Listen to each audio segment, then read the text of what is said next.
Hello and welcome to the Gnostic Warrior podcast, broadcasting from San Diego County, California to around the world. I'm your host Mo, and today on the show, my special guest is philosopher, Freemason, author, and the founder and world Grand Master of the scholarly and political order, the Ur-Illuminati. The Ur-Illuminati is an international movement based on the ancient traditions of the Bavarian Illuminati that is in league with other sects, such as one of Italy's most respected Freemasons, Dr. Guiliano Di Bernardo, who is the Grand Master of the Dignity Order. Dr. Nicolas Laos is a native of Athens, Greece, and is an internationally published and respected author of numerous books on philosophy, ontology, metaphysics, Freemasonry, Noopolitics, and his latest book, which we'll be discussing in this podcast, The Meaning of Being Illuminati, the world's first scholarly research on the true history and inner workings of the Real Illuminati. Let's get right into some of the details of your new book, Dr. Nicolas Laos. Here in the U.S., there's a big conspiracy culture fueled by disinformation, and one of the longest-running conspiracies has been in relation to the Illuminati, especially when it comes to the internet. In your book, The Meaning of Being Illuminati, you state, "Moreover, I would like to warn my readers that nowadays, in the context of postmodernity and due to the crisis of regular Freemasonry, there are several self-styled Illuminati organizations that, in essence, are embodiments of Hieronymus Bosch's ship of fools. And you say for this reason, they are unworthy of any further comments. In fact, in a 1923 speech, Winston Churchill had poignantly argued that, as someone said, you will never get to the end of your journey if you stop to shy a stone at every dog that barks." When I read that, it really resonated with me because it kind of summarized the journey that I've had over the last 10 years here in, the U.S. And it is something that I feel a lot of people should learn about. And if they really want to learn about Freemasonry, the Illuminati, which I believe and I know is true, and, the various secret societies that they've got to research, and it takes years and years to kind of get to the truth of what really is going on. So I could not agree with you more, Nicholas. And I would also like to add that your book also opens with a foreword written by one of Italy's most infamous and respected Freemasons, Dr. Guiliano Di Bernardo, who is also the founder of the modern International Illuminati movement. In respect to his journey through Freemasonry and also his criticisms, I found that although I'm not a Freemason, I agreed with his analysis of modern Masonry. What I'd like you to do is maybe just comment a little bit about what I had just brought up and these other Illuminati organizations and this rabbit hole that people go down here, and especially here in the West. I should say that I'm delighted to have this opportunity to discuss with you and address the audience of the Inspiring Gnostic Warrior podcast. Indeed, Adam Weishaupt's 18th century Bavarian Illuminati and the prevailing Illuminist movements and currents that emerged in the context of mainstream Freemasonic institutions during the 18th, the 19th, and the 20th centuries represent and promote the light of human consciousness, and the corresponding kind of illumination refers to the operation of thought. However, my attempt and my contribution are focused on enriching this Illuminist tradition and historical perspective with a deeper sense of spirituality, which is inspired and stems from traditional metaphysics. Since we are often confused, first of all, with the problem of events, I would like to give a hint to our audience regarding the very notion of a historical event. So we often have the feeling that historical events provide us with cognitive security, and that due to this feeling of cognitive security, we can depend on them because they never change, in contrast with the continually changing interpretations of them. But how can one intellectually legitimize one's decision to treat historical events as objective or crude evidence? I would like to ask that the following: isn't one's decision to depend on objective evidence simply a way of interpreting what an event is? So ultimately, how can we define an event? When does an event begin, and what is an event's end? Where does it end? So until recently, historians believed that an event exists objectively, namely independently of human consciousness, and that if we are not careful enough, we may stumble over it, or that an event can smash up our interpretation of it. This is the position of historical positivism. However, in the 20th century, many of the Enlightenment's certainties were destroyed. One of them was the belief in so-called cold, crude facts. Thus, today, historians ask, what is an event? Historical events are not given.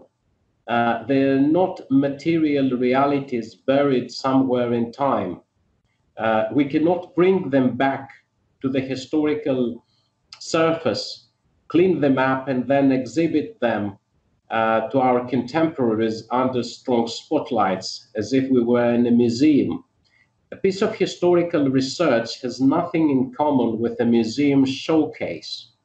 Therefore, today, historians have rediscovered what philosophers had been saying about history and what esotericists had been experiencing even before the Enlightenment. Namely, events are not pieces of objective evidence, and therefore they do not exist in some exoteric record accessible by our observational skills. Therefore, we are faced with a new challenge, the challenge of interpretation, in order to not to be lost in chaotic assumptions. And at this point, my attempt is concerned with highlighting the distinction between imagination as fantasy and imagination as creativity. Therefore, my perspective in writing the book, The Meaning of Being Illuminati, is to try to investigate in a scientifically rigorous way the cultural underpinnings of the Illuminist traditions and quests. I would like to mention that in the context of culture, every being and thing in this world is embedded in a symbolic system, in the sense that it exists inextricably united with its meaning. Therefore, symbolic universes integrate different systems of significations and institutions in a symbolic totality, and in effect, all human activity occurs within a symbolic universe. The symbolic universe is the system that is composed of all socially objectivated and subjectively real meanings, and it links humans with humanity, thus allowing us to transcend the finitude of individual existence. To cut the long story short, my attempt is to try and investigate the meaning of what we call Illuminati, the meaning of what we call illumination, the meaning of what we call an Illuminist tradition, the meaning of what we call an Illuminati society, and try to compare and contrast different approaches to these meanings. Sure. So this would be based on the traditions, of course, from the Bavarian Illuminati, your, scholarly work in researching the rites of those orders, and then also your involvement of the many years in Freemasonry and then other organizations as well. So your goal was to compile all this information, get to the facts, get to the truth, cut through the conspiracies, and create a magnus opus of all this information. Exactly. And as you have just said, my attempt is to compile a corpus of information and of original sources of different Illuminati orders, because even before the Bavarian Illuminati, namely Weishaupt's order, there were several other Illuminist traditions and Illuminati orders within the context of Freemasonry and Rosicrucianism, as well as several other Illuminist attempts and pursuits. The Bavarian Illuminati are just a particular branch and a particular case of a very rich Illuminist tradition and activity. But Adam Weishaupt's Illuminist attempt is intellectually guided by German rationalism, namely philosophy of Wolff. This represents a particular school of thought and a particular variety of Illuminati associations. Therefore, what I realized is that we have to articulate a systematic genealogy of the concept of illumination and of the Illuminati, and try to analyze the different Illuminati currents, schools of thought, traditions, writings, and esoteric societies. And therefore, I have attempted, first of all, to define what we mean by the term illumination. What is the essence of illumination? In my opinion, after a comparative research of different Illuminati traditions and of the entire European quest for illumination, the most, arguably at least, the most general definition of illumination is the quest to participate in the ultimate source of meaning, the ultimate source of the meaning of existence.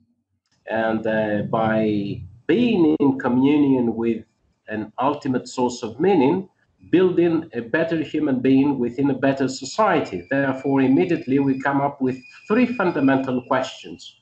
What is the ultimate source of the meaning of existence, if it has any meaning, of course? And secondly, what does a better human being mean, and what does a better society mean?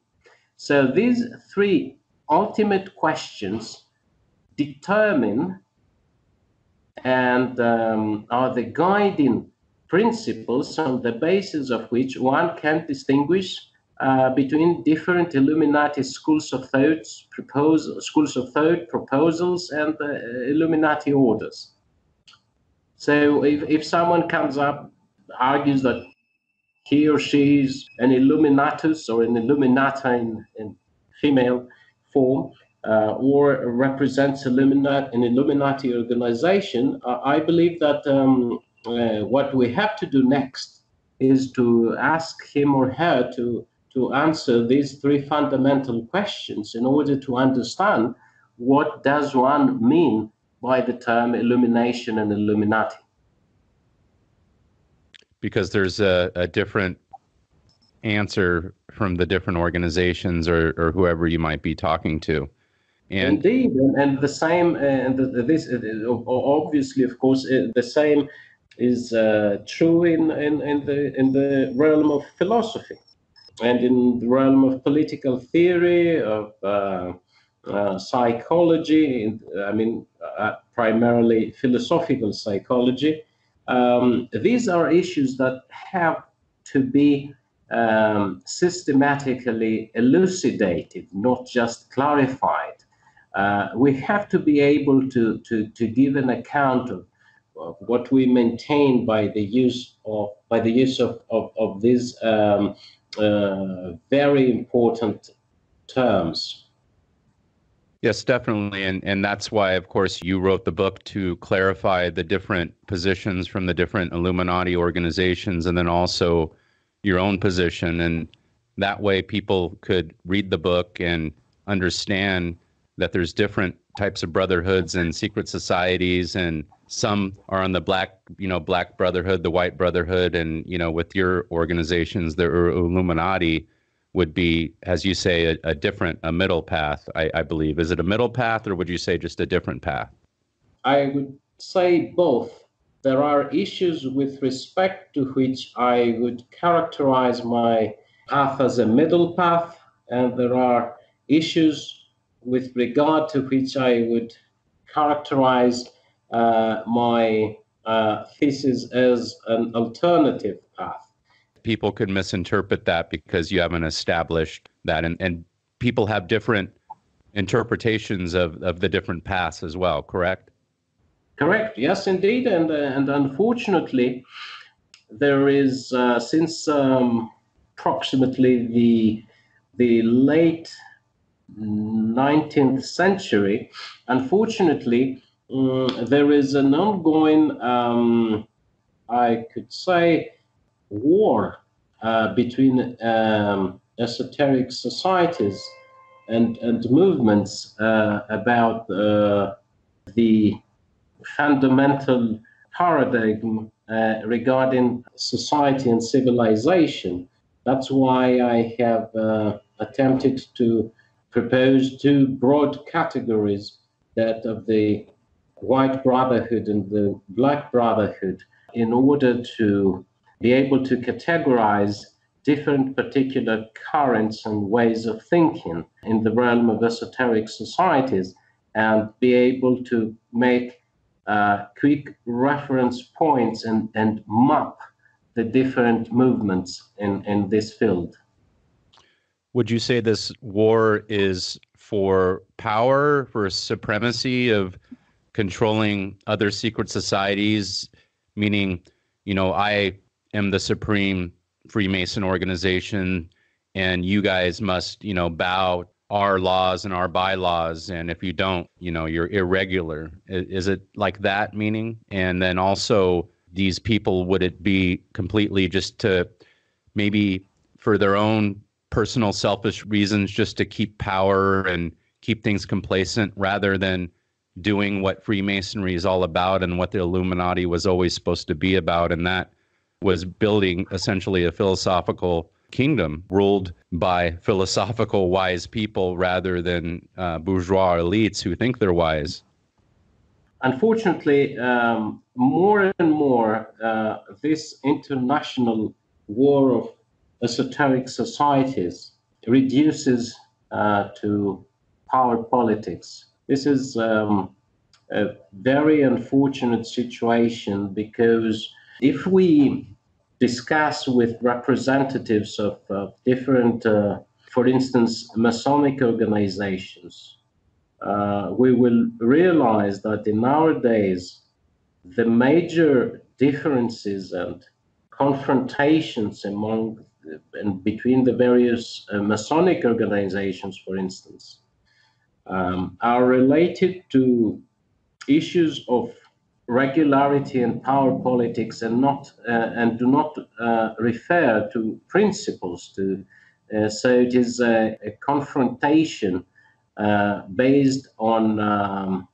power politics and vested interests, rather than a confrontation based on principles. If you ask them, so what is that you represent that is so much more significant or substantially different from another Masonic organization, which you characterize as irregular or inferior, and so on and so forth, they will just tell you that one's charter of operation or patent is better than the others. They will not be able to articulate arguments that would try to convince you that their superiority or their argument that they do something better is based on perspective about principles, values, ideals. They will not try to convince you through philosophy or ideology or spirituality. Many Masonic organizations today would try to convince you that they are better than the other on the basis and with regard to power politics, parties, galas, because they have more fun than others, and because their formalities are supposedly more regular than others. And this is a mark of deep spiritual crisis and confusion. And yourself, you've been a Freemason for quite some time. I understand you were initiated into the United Grand Lodge of England back in the 90s, and you eventually left. Can you tell us a little bit about that and why you left? As I explain in my book, I was, of course, initiated and became a Master Mason in the United Grand Lodge of England. Of course, the United Grand Lodge of England is an internationally respected institution, and as I write in my book, I personally owe a debt of gratitude. But the fact that the United Grand Lodge of England prohibits political and religious discussion in its lodges, and the fact that it cultivates a rather ritualistic and bureaucratic attitude towards Freemasonry have made me realize that the United Grand Lodge of England's conception of regular Freemasonry is too restrictive, and that it deprives the average lodge of the right to discuss what I consider to be the most significant issues of humanity, namely ontology or metaphysics, religion, politics, and economics. Furthermore, as I also maintain and explain in my book, the entire debate about regularity and irregularity in Freemasonry is nominalistic, namely a matter of terms without essence, since it ultimately reduces to power politics. And as I explained, regularity was an attempt by the 1717 Grand Lodge of London and Westminster to impose its own perspective of Freemasonry against other Freemasonries that existed in England even before the foundation of the Grand Lodge of London and Westminster. We see also today that several Masonic Grand Lodges, especially regular ones, namely those that are affiliated with the United Grand Lodge of England or recognized by the United Grand Lodge of England, they have a formalistic approach, and they gradually substitute exotericism, if I may use this term, for esotericism. For instance, in the 2000s, I was deeply disillusioned with the decision of the United Grand Lodge of England to use the Freemasons' Hall, which is called the Grand Temple, as a matter of fact, for product launches, fashion shows, conferences, drink receptions, and dinner dances. How can you call an institution a temple of great mysteries if you use it in order to host events for London Fashion Weeks and the Lancôme Design Awards, or Julian MacDonald fashion shows and the Alternative Hair Show, as it happened in 2005 and 2006 in the United Grand Lodge of England? This is, I think, contradictory.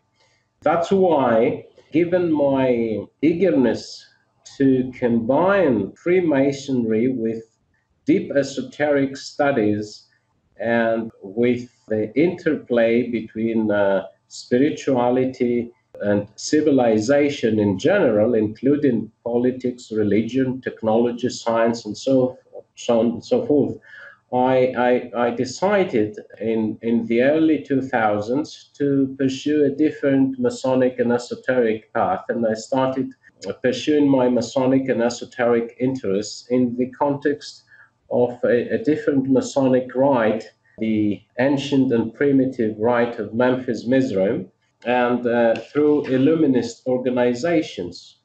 In this context, I cooperated, and I continue to cooperate, of course, with Grandmaster Alan Greenfield in the United States, Grandmaster Guiliano Di Bernardo in Italy, and with several other Masonic and Illuminist institutions worldwide, and they have supported my interests and pursuits, and my intention to create a peculiar Illuminist organization, which I have called Ur-Illuminati, using this psychoanalytical term Ur, which means primeval, deep, original. So my Ur-Illuminati organization within the broader family of Illuminist institutions systematically tries to make a step ahead in relation to the exploration of the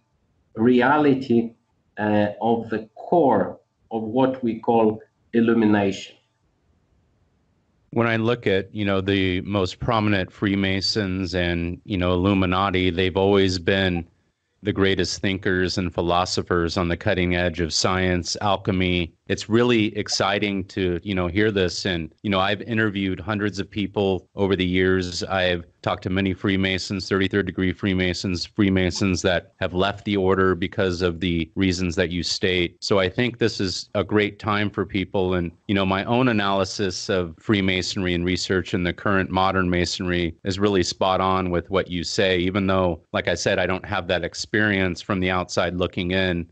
I see the same things happening. And of course, I've talked to other Freemasons in different orders and so forth, and they concur with what you're saying. So I also wanted to let the audience know that Dr. Nicolas Laos doesn't talk bad about any of these other orders. As he mentions, he owes a debt of gratitude to the United Grand Lodge of England, but he had left for other reasons. And it's great that, you're starting this different order where you could pursue religion and studying it and metaphysics, and then also politics, and I think it's important that this is, combined along with the other teachings of Freemasonry, and that people that are maybe disenchanted, whether they're Freemasonic organization or Illuminati, they could read your book and understand exactly the different organizations, and maybe they didn't really understand, where they were, and they can be in the proper organization. And I like what you talk about, ideas. It makes me think about Plato's world of ideas, and,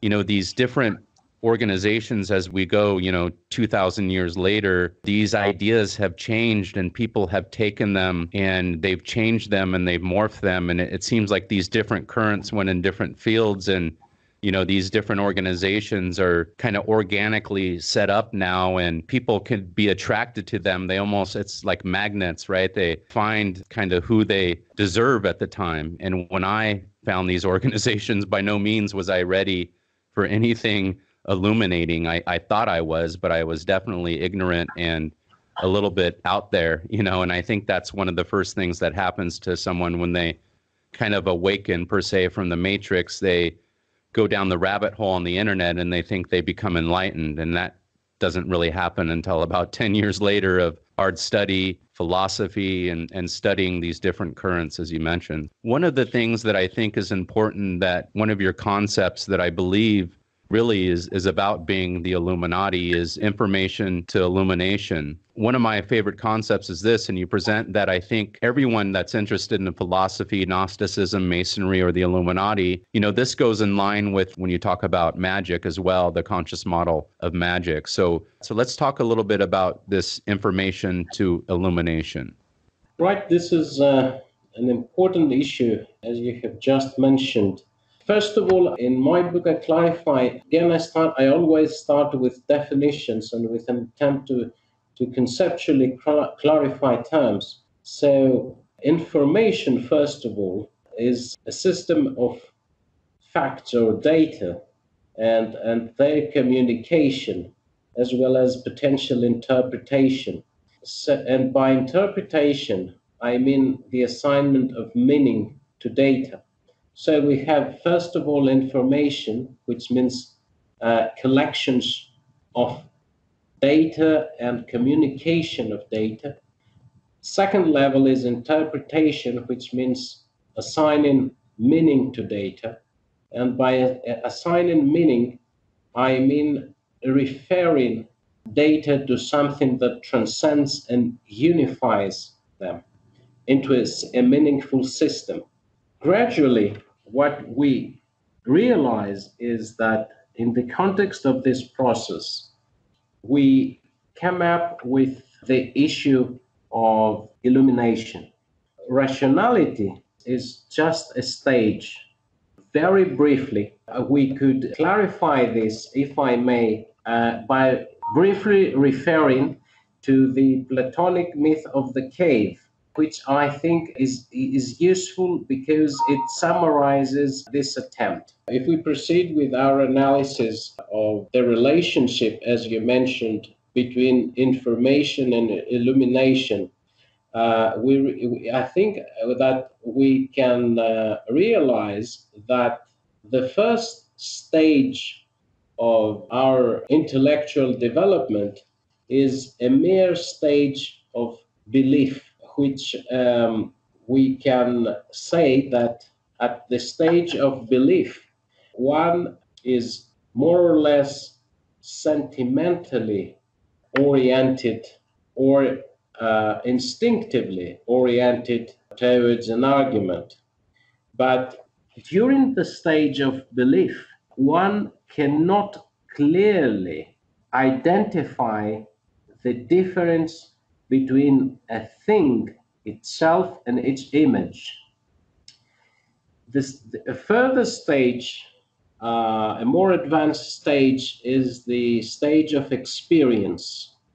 In the context of experience, which consists in acquiring knowledge through sense perception, one achieves a significant advantage against belief, which is the ability to distinguish between a thing and its image. So, at the stage of experience, one is able to identify the difference between a thing and its image, not just belief. Beyond the level of experience, we can ascend to the level of logic or rational thinking, which gives us a further advantage, a further quality, which is the ability of analysis and synthesis. Namely, we are not just able to distinguish between a thing and its image, as in the case of experience, but in this case, in the context of rational thinking and logic, we can articulate correct syllogisms. However, in the early 20th century, a great mathematician and logician, Kurt Gödel, an Austrian logician and mathematician who is one of the greatest mathematicians and logicians in the history of these fields, proved mathematically that logic is not self-sufficient. Namely, that reality is not algorithmic. Reality cannot be exhaustively organized within the context of any rational system, within the context of any algorithm.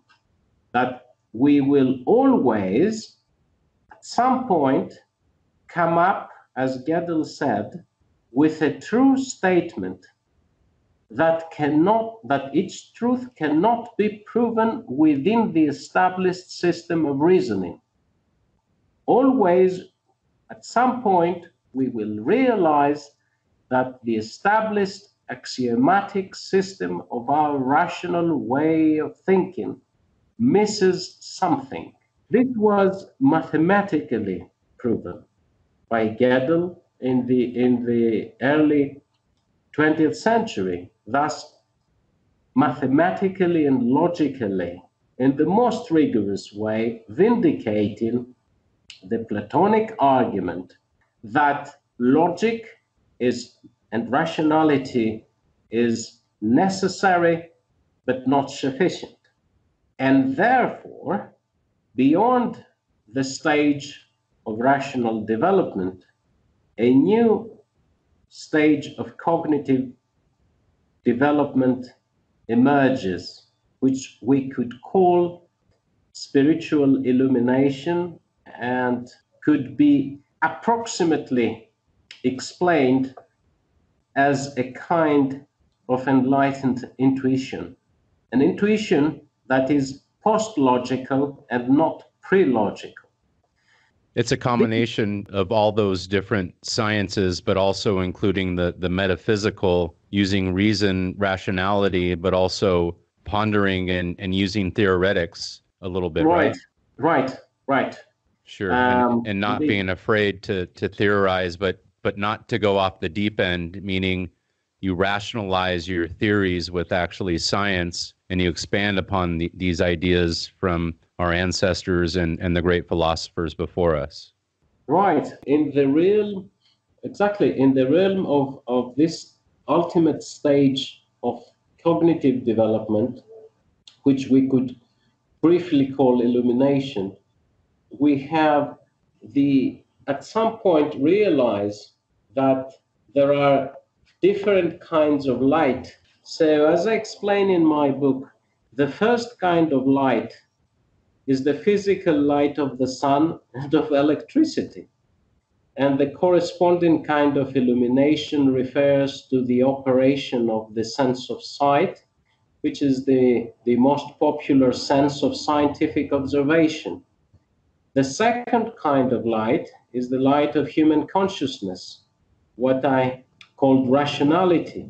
And the corresponding kind of illumination refers to the operation of thought, which is the result of mechanisms that are responsible for the representation and processing of information. And it allows humans to make sense of, interpret, represent, or model the world they experience, and to make deductions about the world. However, the third kind of light is what traditional metaphysics calls the uncreated light of the Deity. And this is in fact the Ur light, and underpins and sustains the cosmos. And the corresponding kind of illumination refers to the human mind's participation and spiritual progress in that light, which humans experience as a kind of illuminated intuition. And it is from this perspective that I try to refresh and reinvigorate traditional metaphysics. It's a higher way of thinking. It's a process, analyzing the information to illumination so, the audience understands it maybe more in a simple Western sense would be this information that you're studying. You have to take it from different sources. You have to look at it in an unbiased eye. You have to think about it. You have to study. It takes a long time, and then you develop philosophies based on those studies. And through this, you can reach illumination. And then also, of course, if you delve into the religious aspect, whatever religion you might have or whatever path you might follow, when you study the metaphysical side of it, also with the science, and you look at it with an unbiased mind, that you could develop, these philosophies and this illumination. But in my opinion, you have to study the right currents, meaning you have to study the right people, because I believe there's a lot of disinformation, and sometimes they're well-meaning, sometimes they're not, but you'll be led down the wrong path if you're not studying the right philosophies. And, I have always found in my path, I always come across the same philosophers and modern thinkers now who all seem to be in that same current that you're talking about. It's a higher path. It's the Illuminati. These guys are in a different wavelength than the rest of humanity that's kind of stuck in their selfish desires. Even though we all have to live and get by, there has to be the spiritual side of the material, and that's what being Illuminati, in my opinion, is, and it takes work. It takes a lot of work and a lot of study and a lot of reading, and a lot less conspiracies and a lot less YouTube videos on that type of stuff. And it takes work. So, Indeed. and that brings me to, the next thing that I wanted to talk about, and that's magic. And another section of your book that really hit a chord with me is, the relation to the conscious model of magic. And thoughts can be objectivated and become reality. In simpler terms, you say, both the outer life and the inner life of the human being is a reflection of one's intentional thoughts, and thus, a magician is a person who actively does things instead of just thinking or talking about them. Personally, I feel this is something that few people in the West understand, and especially when it comes to more esoteric matters, which I believe is caused by a combination of magical frauds, commercialism, and magical propaganda. And then you have the naive people who support and promote them, who ignorantly follow them and don't understand. So to be honest, I also, had guests on my show in the past, and in my opinion, they were frauds and, liars. And I felt ashamed looking back, to have them on my show. And I've deleted a lot of those shows and I'm starting fresh. But in any event, can you elaborate more on the conscious model of magic and how it's related to traditional science? Because I couldn't agree more. Indeed.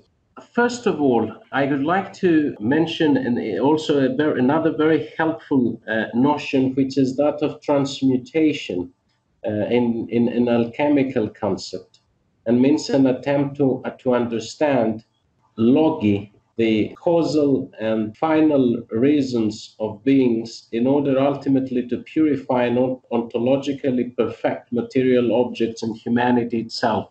So magic is, in its original sense, the term magic, which is Chaldean, means wisdom.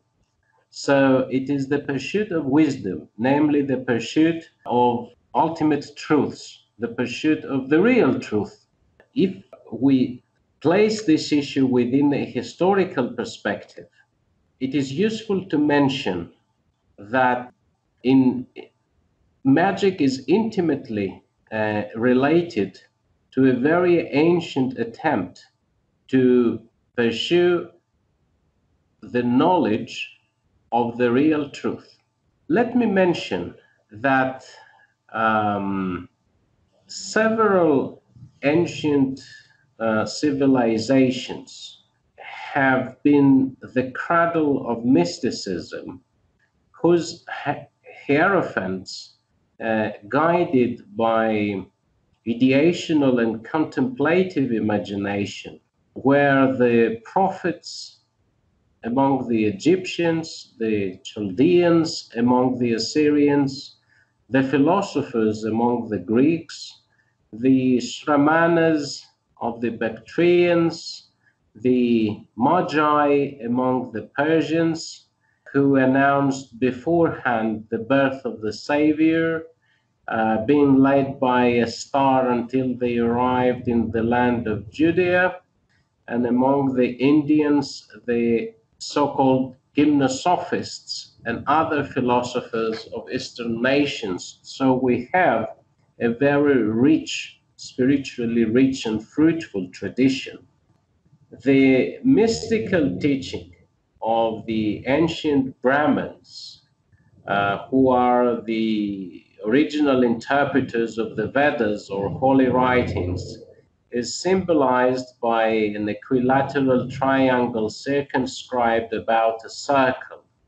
The circle symbolizes infinity and eternity, while the equilateral triangle symbolizes Brahma, Vishnu, and Shiva, the three creative principles in the Hindu pantheon.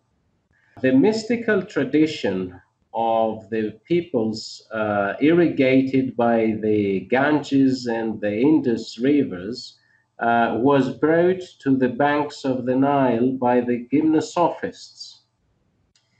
The mystical schools of ancient times attained their greatest prosperity in the valley of the Nile through the mysteries of Isis, Serapis, and Osiris.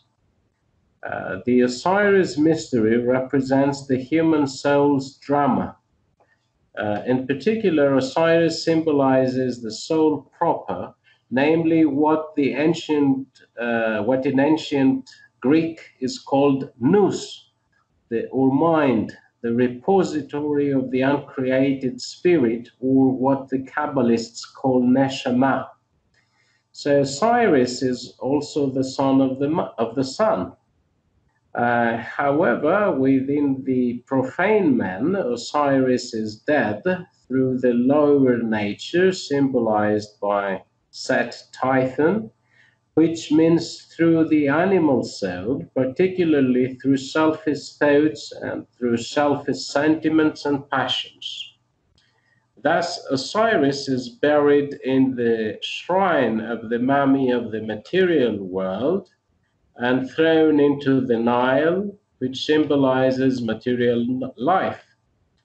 But Isis, who symbolizes the love for the divine, that is, for the real truth, seeks, with the help of Anubis, who symbolizes divine wisdom, the parts of Osiris's fragmented corpse, to collect them and to take care of them, thus giving rise to an integrated, harmonious, and divinely illuminated higher soul, symbolized by Horus, the new divine Osiris, which subdues the demon, namely Set.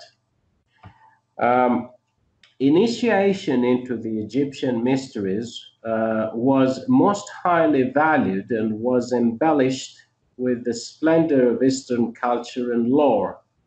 In 1525 before Christ, the Persian king Cambyses beat the great Egyptian nation into submission, but 1,000 years before this, the Greeks had already formed their mystical schools under the influence of Egypt, and they had already instituted their famous mysteries of Samothrace and Eleusis. According to the mysteries of Eleusis, the grieving Demeter for 9 days and nights wandered about with a torch searching for her lost daughter Persephone, as Isis once searched for the missing Osiris. Furthermore, gradually the Greeks' spirit of religion assumes a philosophical color with the molding of the Orphic tradition.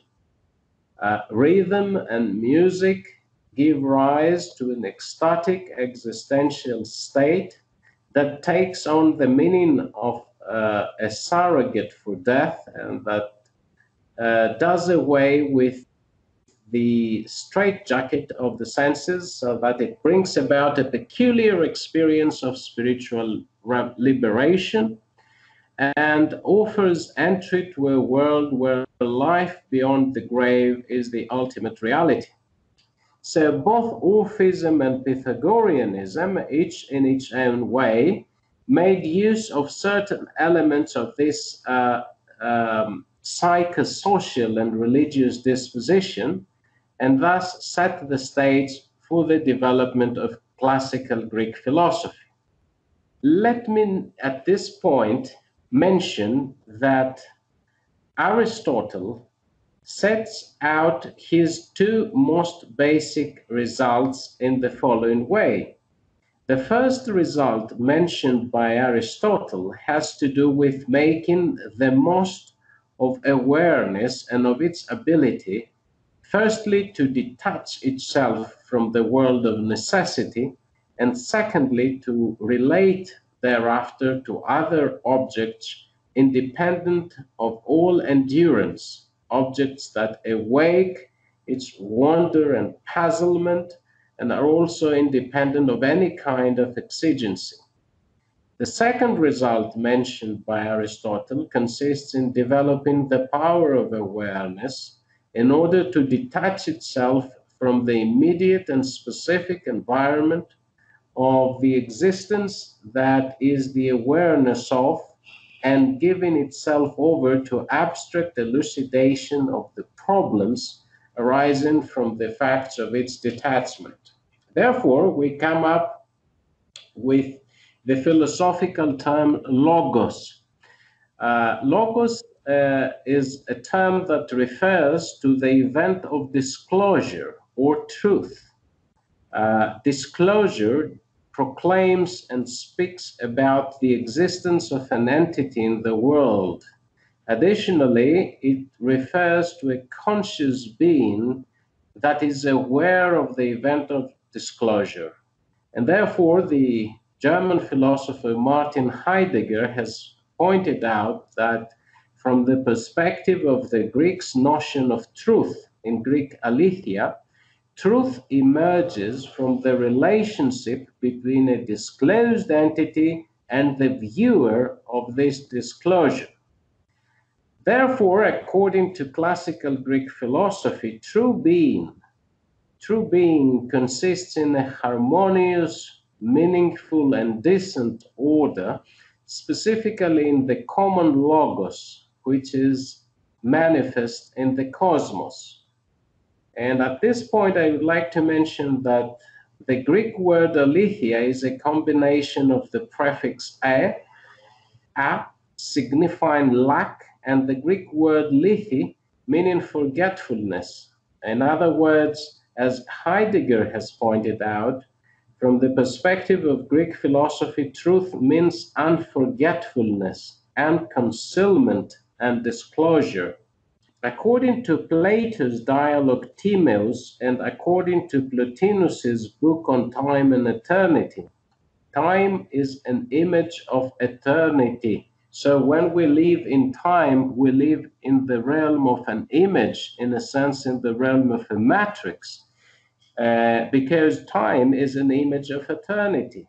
This does not mean that for Plato and Plotinus, time consists in a deterministic cycle of the world becoming, but it means that the image, precisely time, points to and leads to the creative archetypal good, the good in itself, the sun, the spiritual sun, mentioned by Plato in his Republic. And finally, I would like to add that Plotinus, the great Neoplatonic philosopher, argues that we must release time from the shackles of the physical world and seek the origin of time in the nature of the soul.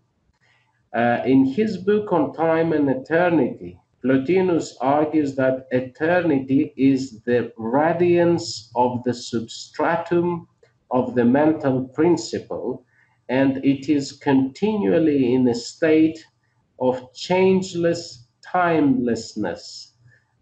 Moreover, in the same book, following Plato, Plotinus argues that time consists of the activity of the soul in the world, and it is an image of eternity. According to Plotinus, the term being refers to eternity, and real being in its absolute ideal state is unmanifested, whereas the term existence means the manifestation of being in the world of becoming.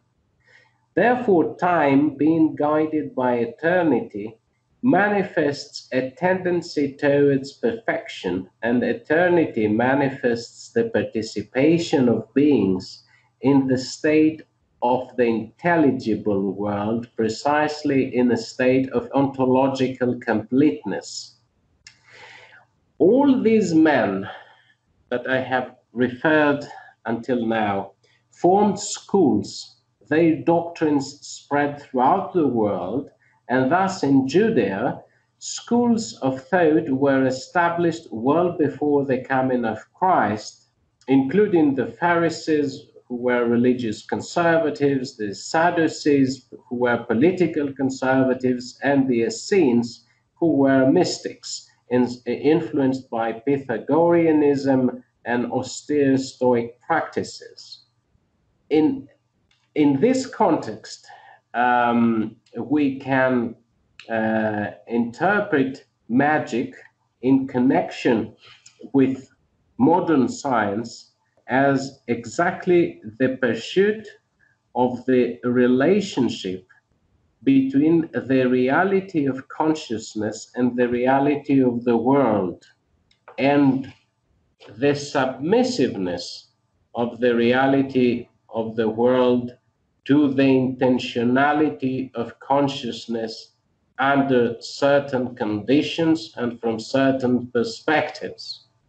This deeply anthropocentric perspective underpins mystical Christianity.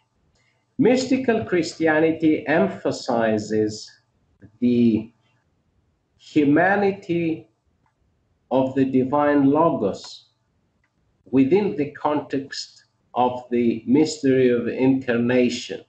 And it highlights such statements as the Sabbath was made for man, not man for the Sabbath. The notion of love not as a sentiment, but as a way of being that is marked by unselfishness and by continual communion with the good in itself. Therefore, this mystical Christian perspective culminates with the statement, "You are gods," as we read in John 10, verse 34.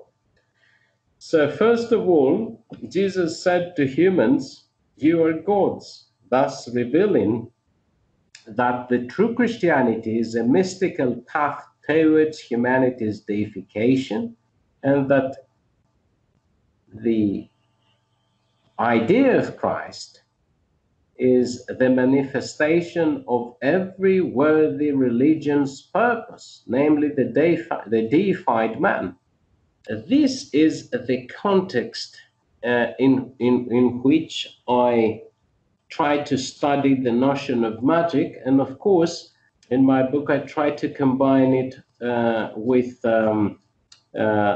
further research work that has taken place in the context of psychology, physics, the science of the mind, and of course, all these mystical traditions and schools of thought, which I have just tried to summarize and refer very briefly, just to give a hint to the French who are listening to us about the necessity of investigating the history of the itinerary of the human spirit. As you said before, it is necessary to study the itinerary of the human spirit throughout the centuries without a biased mind. Without a biased mind and without limiting our attempt to just one school of thought or just one writer, one philosopher, simply because he or she impressed us, or simply because we found there something satisfactory. We have to have a complete understanding of the history of spirituality, including the history of philosophy, in order to be able to place everything within a very broad perspective, and to pursue a path of illumination in its original sense. Definitely. And I think your book, for some of the people out there that aren't so up to date on that, will get them up to date and they could delve further. It really does take a lot of work. I believe when you look back at ancient Christianity and the beginnings of it, as you mentioned in Judea, it was built by essentially a philosophy of love and also knowledge and how to live, was an idea that has spread, around the world. It's, of course, one of the most popular, if not still the most popular book, Christianity. There's different factions, of course, and different denominations and so forth. What really interests me, I grew up Roman Catholic. My parents were born in Montreal, Quebec, and they immigrated here to California. And, I don't know a whole lot about that history, even though I did research some of my DNA and so forth. I wanted to talk a little bit about the Orthodox faith in regards to how it relates to yourself. I know you're of the Orthodox faith as well, and what it's meant to you on your path and so forth. And maybe if you could touch a little bit and educate myself, because again, I am not Orthodox. I grew up Roman Catholic and haven't been to church lately for personal reasons that I really don't want to discuss now, but it has to deal with some of the issues with pedophilia in the Catholic Church especially. I don't. Anyways, but can you talk a little bit about the Orthodox faith? Yes, this is an important issue to me and to my research work. My focus is very specific. In my opinion, which is not arbitrary, but it has historical underpinnings based even on medieval synodical traditions, which, for reasons that I will explain, are ignored by many contemporary Eastern Orthodox members of the clergy, is the following. The quintessence of Eastern Orthodoxy is the theology of humanity's deification as it was formulated by medieval Byzantine mystics known as hesychists or neptic fathers. This is the distinguishing principle of Eastern Orthodox theology, which in our days has been significantly silenced because and unfortunately, you see, every church has its own sins. Unfortunately, even though in the very richly spiritually and traditionally, in as you said, in the Roman Catholic Church, which has its own spiritual wealth, there are problems of moral nature and sexuality and so on and so forth, and financial mismanagement and behavioral issues. In the Eastern Orthodox churches, there is a very fundamental problem as well, namely the leading figures nowadays of the Eastern Orthodox churches have succumbed to secularism, politicization, compromise, and they do not give witness to what is the core of Eastern Orthodox theology, which is, as I said before, the medieval Byzantine hesychast theology of humanity's deification, namely the belief that the human being is literally, not just metaphorically or symbolically, a being in the process of literal deification. Therefore, my interest in Eastern Orthodoxy is very specific.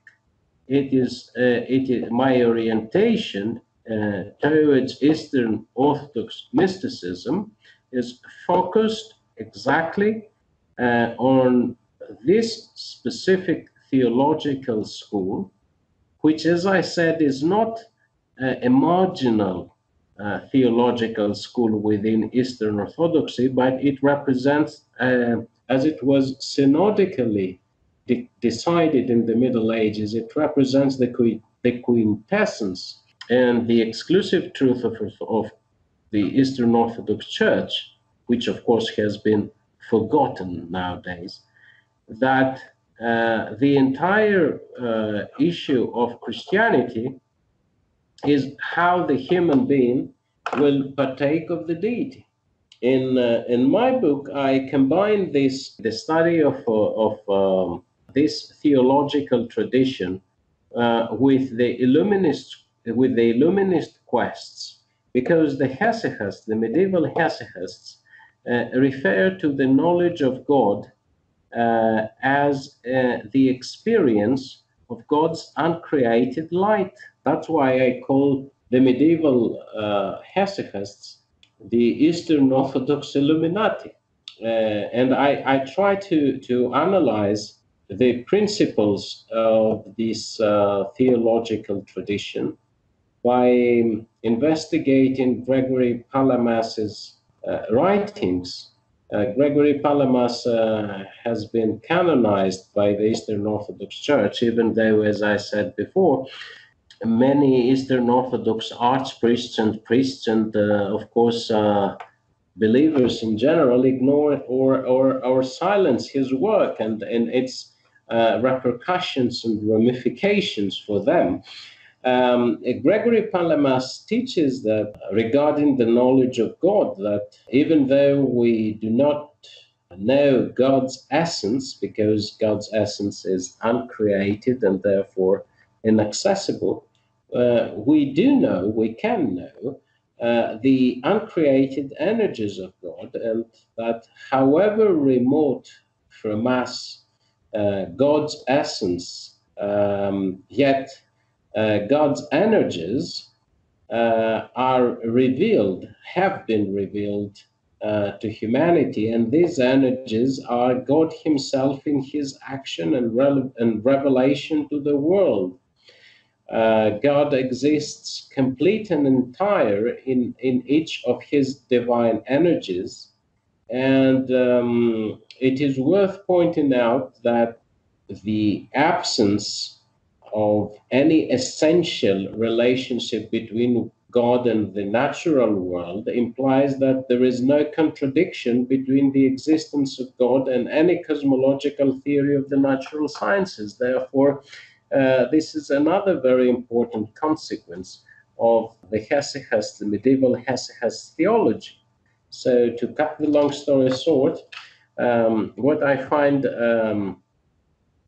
extremely promising and significant, the tradition of the Eastern Orthodox Church is Byzantine mysticism, Byzantine Orthodox mysticism, specifically Hesychasm, because through the so-called essence energies distinction, it manages to articulate a Christian theology of humanity's deification, and through the distinction between God's essence and God's energies, it shows that Christian metaphysics does not contradict any theorem of the physical ssciences, and it does not contradict any argument of the natural sciences. The reason that this is the case is explained in my book, and this is the perspective from which I approach Eastern Orthodoxy. I combine this with the most ambitious quests for humanity's illumination. Because we were literally talking in the context of Hesychasm about humanity's participation in the uncreated energies of God, and therefore about a literally ontologically grounded divine potential. How are some of your ideas being received by those in the Orthodox Church or possibly the higher echelons? I would think that not everybody is, secularized, and they don't pay tribute to tradition on what they're basically living off of. These are the traditions that we've been built on. I believe tradition is one of the biggest things that is missing from our modern world, which is, sometimes coined modernity. I really think it's important that we get back to our roots, and some people think it's like we're wanting to go back to the medieval ages and ride horses again, and that's not the case. And I get it, and I believe that that's exactly what we need to do. And what I find interesting as well, and I wanted to bring this up to you, Nicholas, is in almost every other country besides here in the West, I don't see it in Greece. I know we don't have it here in the US. I know they don't have it over in the UK and so forth.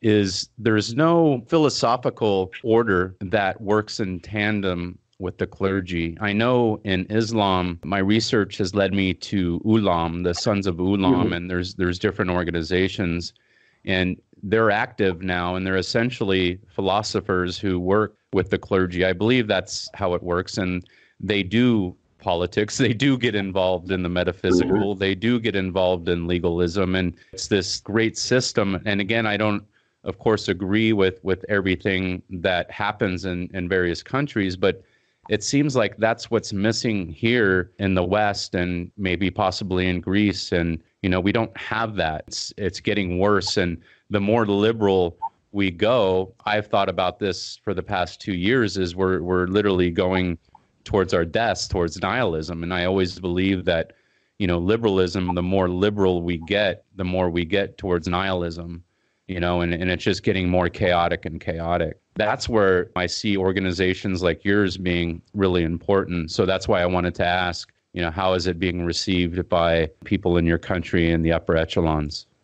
I would like to mention that there are two general trends. Several members of the clergy today unfortunately perceive their role in managerial and moralistic terms, namely, they understand themselves and their role as a system of spiritual, as an institution of spiritual management and behavioral management, and as a moralizing institution, which is one of the most spiritually sterile and uncreative, I may say, approaches to spirituality.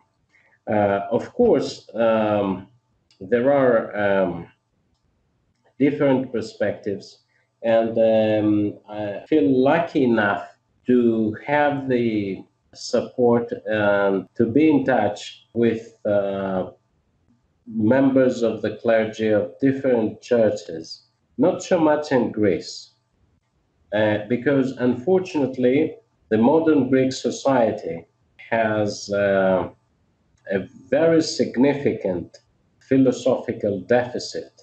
But with members of the Orthodox churches in other Western countries, in Western Europe and in the United States. In fact, last year I published a book in Greek entitled Noopolitics. Noopolitics is a term that was developed in the 1990s in the context of Rand Corporation in the United States. And it is the systematic study of the interplay between mental life and politics, nous, or mind, and politics, no, hence the term Noopolitics. So my book Noopolitics was published last year, and I had the opportunity to discuss its content in depth, to have an in-depth discussion with the current Archbishop of the Greek Orthodox Church in the United States, who contributed a very encouraging and supportive forward. There are several members of the clergy who are at least fully aware and sufficiently educated in order to share our concerns and thoughts.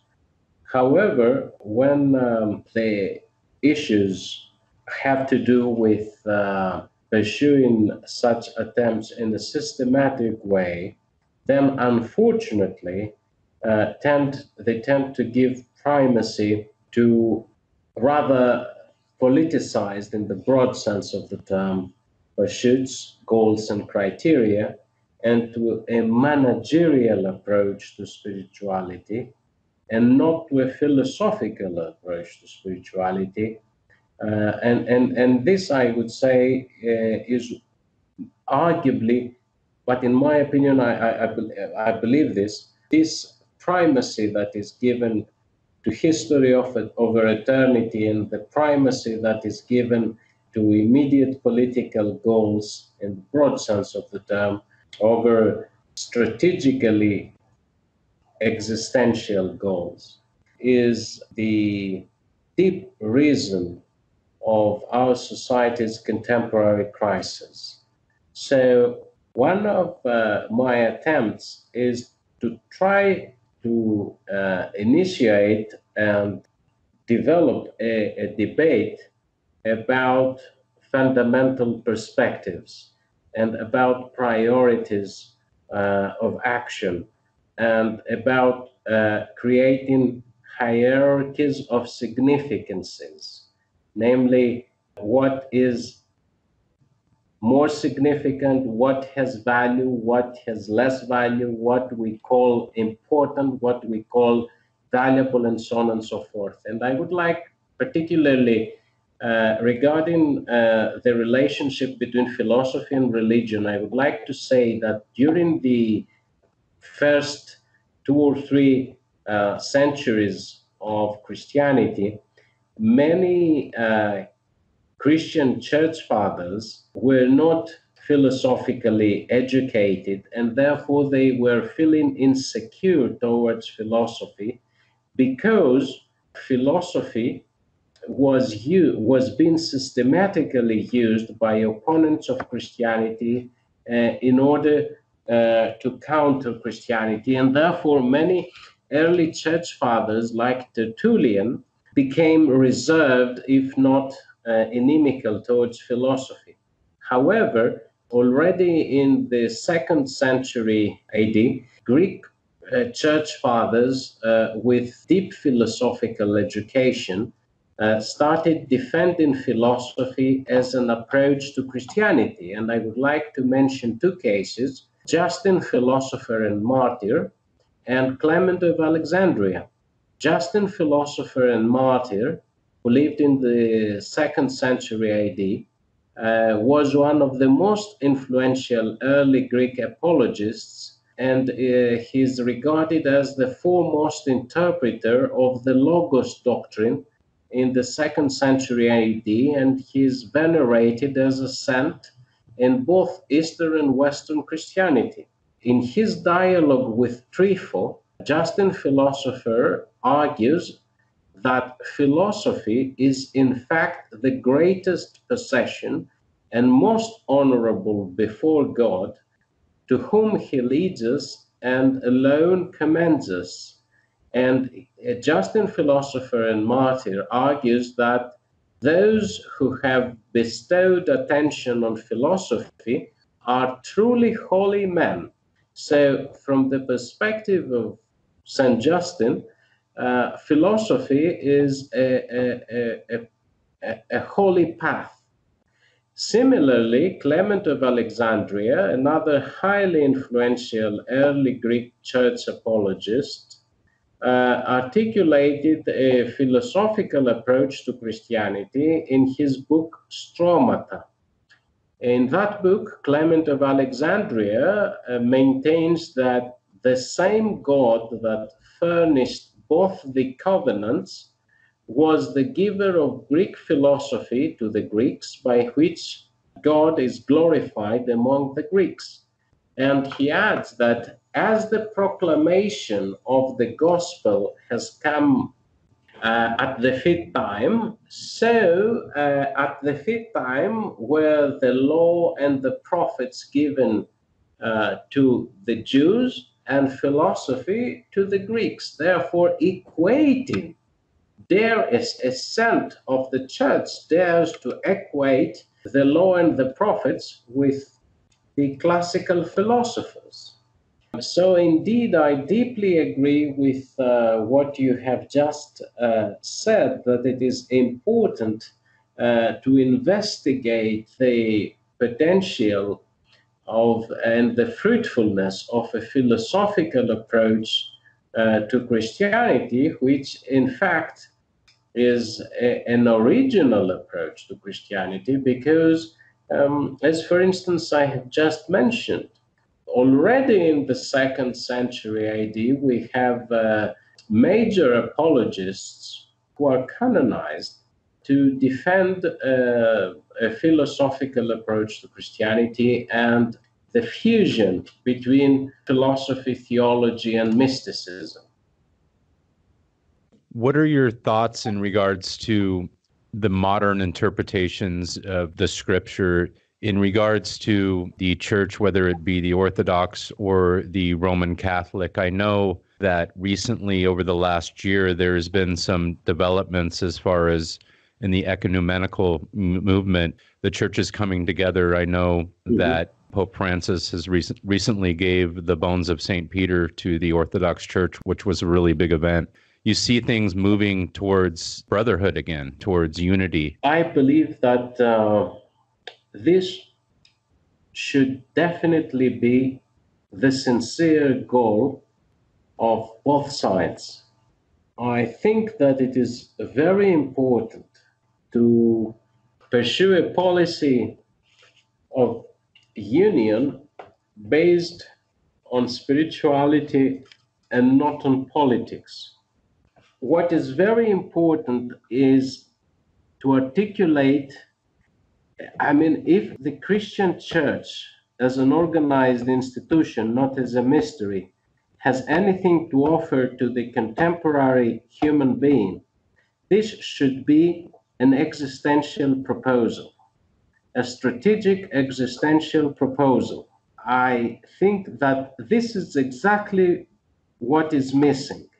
Right now, the truth is that the dialogue about the unification of the Christian churches is focused more on administrative issues regarding division of power and authority. I think that the major challenge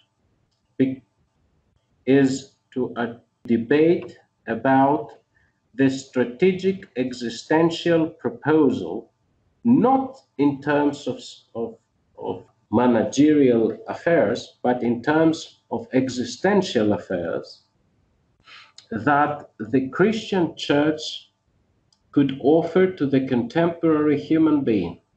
And I think that if the Christian church today clarifies its strategic existential proposal, then even administrative issues will be much more easily addressed and even settled. But unfortunately, ecclesiastical politicians rather than ecclesiastical philosophers have prevailed, and therefore the moves towards unification and the moves towards division are unfortunately dictated not by spiritual principles, but by political calculations. This is a very, very important problem. So my opinion is that the unification of the churches should be pursued by addressing and focusing on the issue of what can we offer for the existential salvation, namely the ontological integration and perfection of the human being.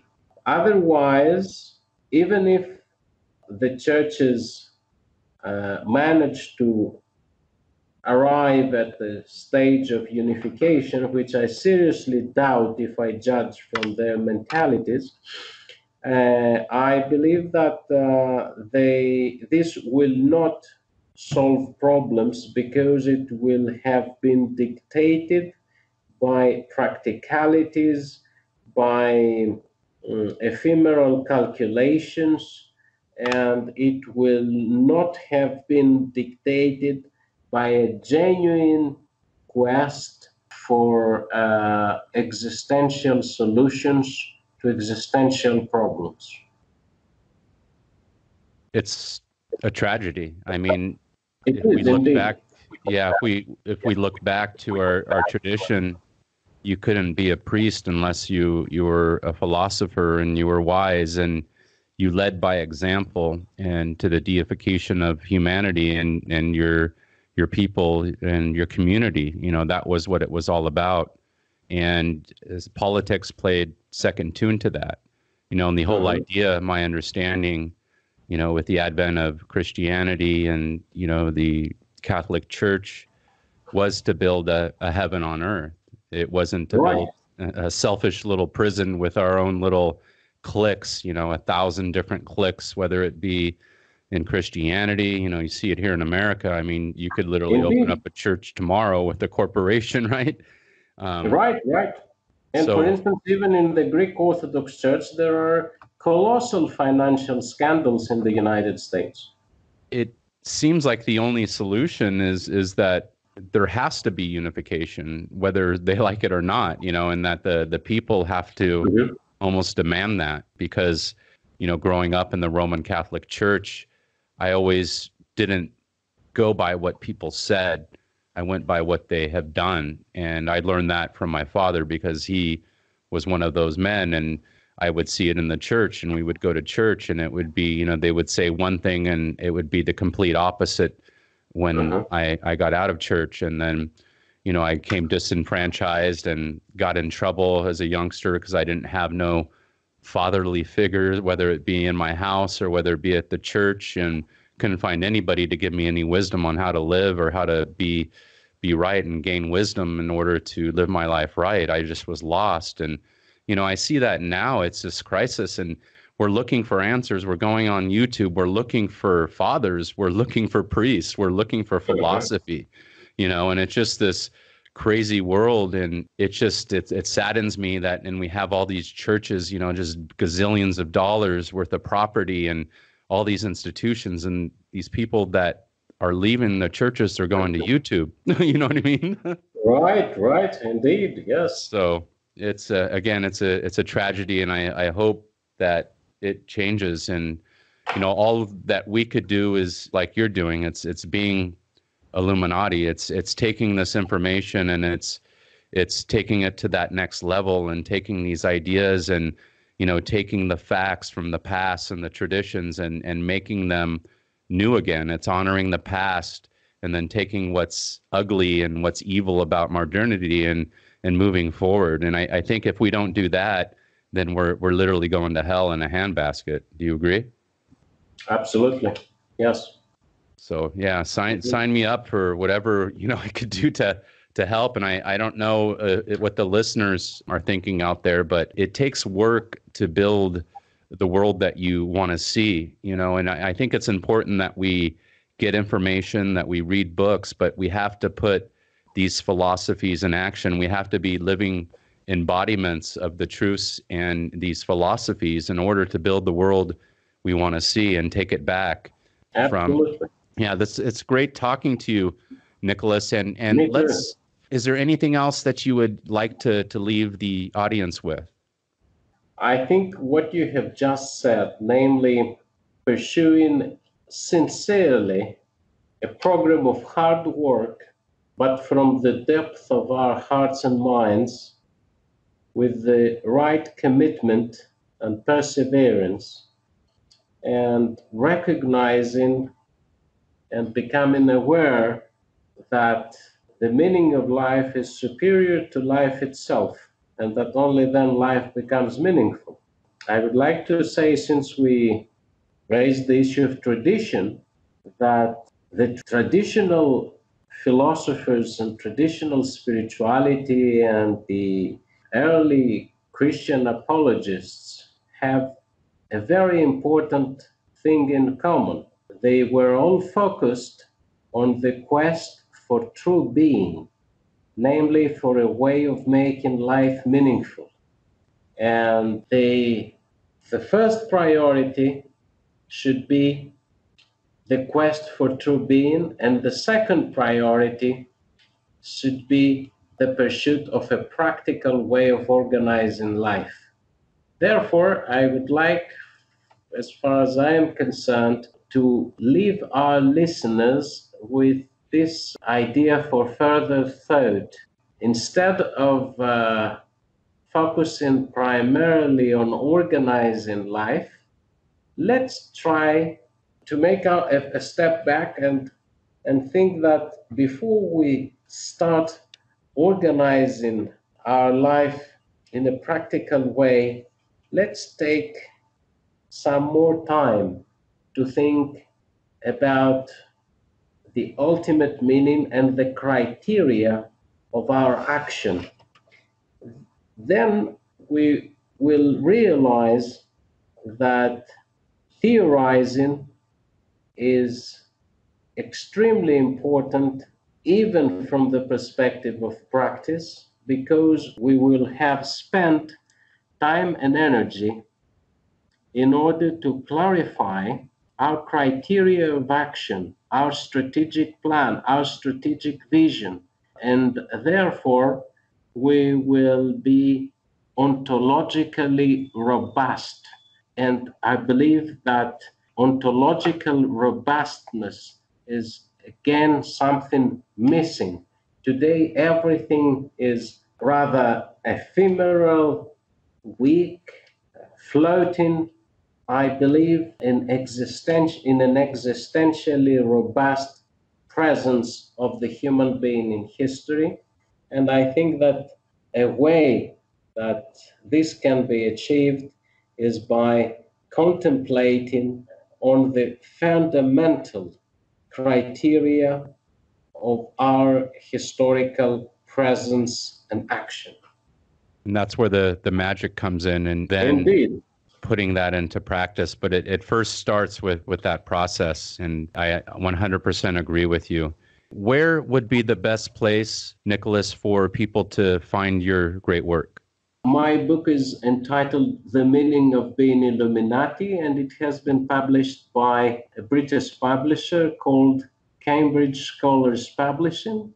So it is available through the publisher and Amazon. These are the two, I think, most convenient sources, but of course it can be ordered through any bookstore because it is available through almost every major channel of distribution. Yeah, and it's really a great book, audience. I personally found a lot of value in it and answered a lot of questions and a lot of gray areas. He put in a lot of research into it, and I know you had mentioned to me in an email discussion you're going to have a second edition possibly the next year or two. Right, indeed, yes. Terrific. And if any of the listeners are interested in more information about the Ur-Illuminati possibly joining, again, I know you don't accept just anybody. Where can they find information? And maybe if you can give them just a little more information on that. Through you and through my website, which is nicolaslaos.com. Nicolas Laos with Nicolas. Awesome. It's been a pleasure and an honor talking to you today, Dr. Nicolas Laos. I look forward to many more discussions, and I know the audience will as well. I look forward to talking to you soon. Take care. Me too. Thank you very much. You're welcome.